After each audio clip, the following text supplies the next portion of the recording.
Welcome back. The COVID-19 lockdown has completely thrown off the 2020 academic calendar and many adjustments have had to be made. Many now wondering how institutions of higher learning will handle new course applications and especially student funding for the year 2021.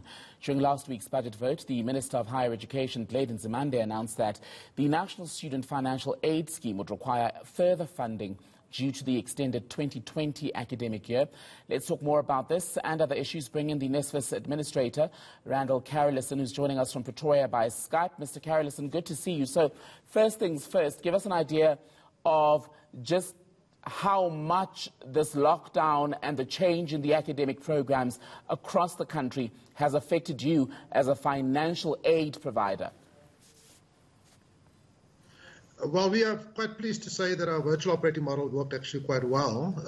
We shut down our head office for obvious reasons, of course, but so we have been able to disperse to more than 700,000 students on a regular basis throughout the lockdown period, and we have maintained those payments.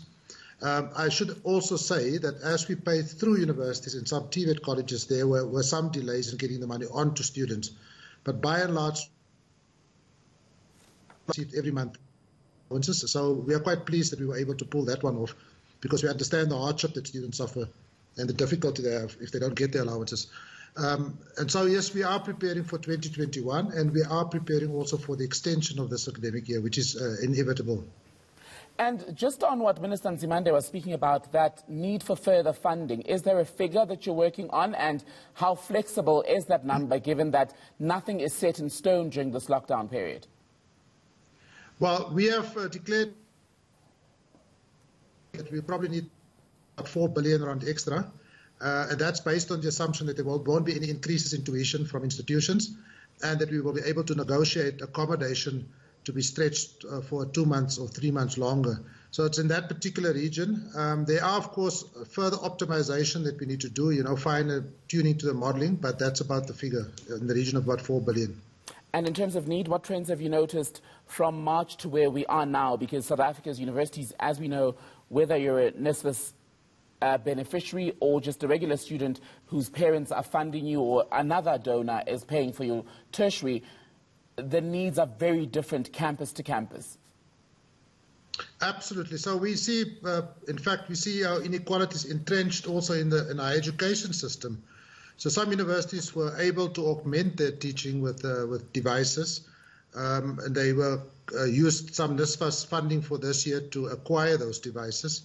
Other universities that had paid out those devices to the students in cash, we are negotiating to give them a cash next year to acquire additional devices. So yes, you do see a variety of multitude of nuances and differences across the sector. Some universities did not even have any classes yet this year. And so it's very tough on our students. We hope that we still are going to have a fair completion of this academic year, but it's going to be all systems go for the remainder of the period, yes. People will have to put in extra work and work very hard to complete this year, yes.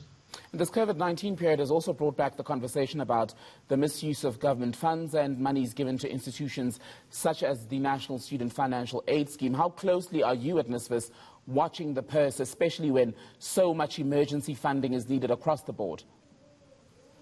Well, so we have implemented very tight financial controls. For the first time ever, we are able to reconcile down to student level, which was never the case before. So we know exactly how much we pay each student and why it was paid. We had to close down a number of entrances through our portals. So we tightened up quite heavily on our cybersecurity. And we are very, very vigilant.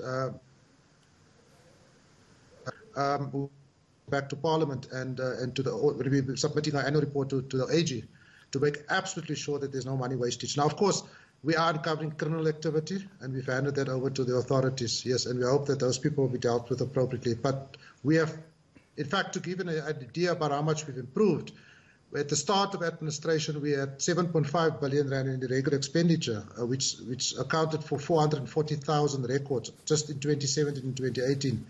In 2019, we brought that under 1,000. So we made in regularizing our record keeping and our regular expenditure. Randall Carolissen, I must just let you know that we're battling slightly with our connection to you, but I want to ask you One quick question. When you talk about the issue of delays, of course, in paying out some of the more urgent requests that you're getting from students as a result of COVID-19 and all of that, is it having an impact on their ability to study? I would imagine so, yes, that students that don't get their allowances on time will have challenges also. We have taken over 38 of the 51 TVET colleges for direct payments to students because we picked up that they were not getting the money through. And so that is a major improvement. But the ultimate improvement will be, and this is what we're planning for 2021, is to pay students directly into their bank accounts and remove all the intermediaries and every single commercial interest from our disbursement chain. So that's a process. We were hoping to have that in place by June, but we were advised to go out on tender for that particular project.